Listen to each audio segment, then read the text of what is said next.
We are going now to start a new series of lectures, and the subject is about the connection between Hebrew and other languages, mainly English. Now, I wrote a book about it, Hebrew Source of Language. One can see it in Glazerson books.com. Now let us start really with a very important word, like God. I write God in English, G-O-D, God. Now what is the source of this word? To what is connected?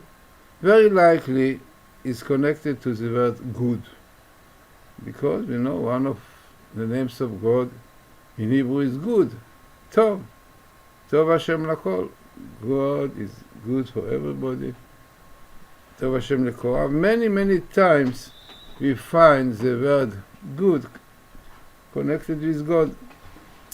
Now, what is the idea of these letters God, Gimal Daled? So, amazingly, is the meaning of those letters. In Hebrew, every letter has a meaning. Now, the Hebrew letter Gimal means giving, Gomel Chasadim Tovim, granting. Also interesting that many Hebrew words and English are starting with the same one, like great, Gadol, Gomel, granting, and so on. Now, the letter Gimal, as we said, is granting, giving, Gomel Chasadim, granting, giving, loving kindness. The Daled, the letter Daled, represents the poor, Dal. In Hebrew, Dal is poor. In English, D-U-L also represents something of weakness. Now, so what are the letter Gimal Dalet represent? Giving to the poor, giving to the weak one. Now, somebody who gives to the poor is a good person. God is a source of goodness. So God is Gimal Dalet. Interesting, when you write the Hebrew letters, God with a cholam, I mean punctuation dot, Gimal Dalet is like God. So the English God in Hebrew is Gimal Dalet, clearly showing that God is good and is giving and helping the poor. Now, this explains very strange phenomena.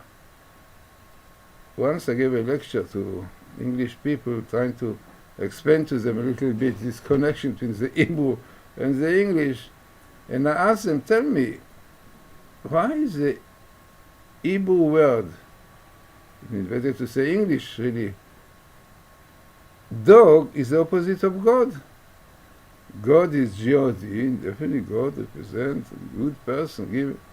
Why the opposite is D-O-G, dog? Why the dog is the opposite of God? They have to do. Cannot be coincidence. So, definitely difficult for them to explain why the dog, the opposite of God. But I told them, if you would know Hebrew, as the meaning of the Hebrew letters, you will know exactly what it means. Which means, in Hebrew, as we said, Gimal Daled is giving to the poor. It is very interesting that our rabbis tell us that the shape of the Hebrew letter Gimal is like a man who is going. I mean, you can see going also.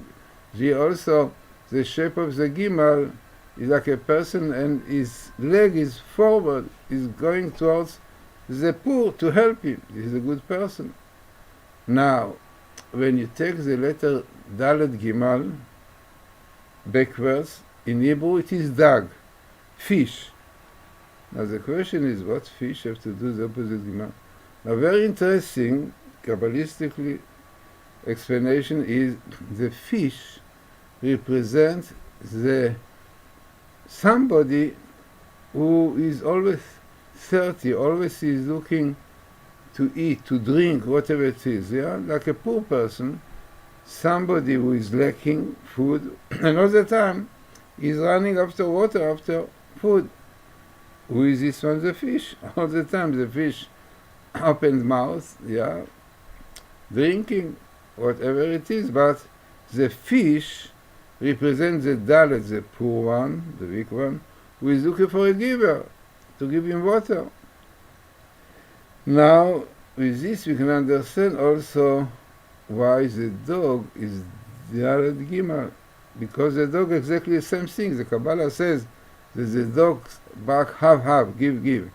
In fact, it's written in the Bible, or it mentions the dogs are always hungry, and this is exactly what they are looking. Always they are looking for givers. Yeah, they are running. We can get more to eat, more food. So this is why the Dalet Gimal represents exactly the opposite of Gimal Dalet. Gimal Dalet is the giver who looks around to help people, looking for Dal for people weak who needs help. And Dalet Gimal is the poor one who is looking for a giver. And the fish and the dog clearly showing it, always are going around to look for water, to look for food. So this is an interesting explanation, really, about the English word God and dog, and clearly seeing the meaning of it through the Hebrew letters. But this goes even further, because the build-up of the word God, or Gimal Dalet, given to the poor, it is basically the number 3, Gimal is 3, and Dalet is 4. 3 represents the 3 forefathers, the givers, and 4 represents the foremothers, the receivers. Also in music you have Do, Re, Mi, the first notes, Fa, Sol, La, Si, also build up of 3 and 4. 3 and 4 is really an example of perfection, of Musa, because the number 7, yeah?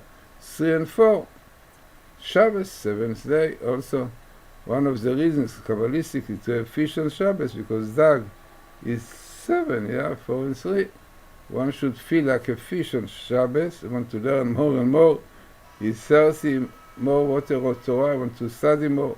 And this is what the fish represent. It's amazing, it's one of the explanation, fish on Shabbos. Now, as we said, this is the beauty of the Hebrew language. Every letter has meaning. The few letters together meaning. In English, difficult to find out what are the sources. And if you are looking into the sources and you translate them to Hebrew letters, then you have really a deeper insight into the world. So what is God? God is good.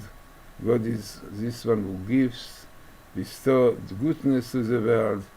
And this is exactly what, as we said, this name God represents Gimal Dalet, giving to the poor.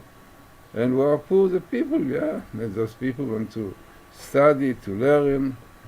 And this is exactly what the Hebrew word Gimal Dalet explains what is God. So, interesting example of connection between Hebrew and English. And in fact, lot of these kind of explanations we have in our book, Hebrew Source of Language, a book that one can get when he clicks glazersonbook.com. So, this is an example of a lecture or a lesson that I hope that people will show interest in, and if they will show interest, we'll carry on explaining many other examples of English words and their connection to Hebrew. Interesting to note that some universities in the States already agree that Hebrew was the source of all languages, as we know quite well. According to our tradition, in the beginning the Oliver spoke Hebrew, and after building the Tower of Babylon and so on, came confusion of language in the world, but the basis in the beginning was Hebrew. So let us wait for the response of people, let us see how the response, and then if it will be interest to know it, so we'll carry on giving lessons on this topic.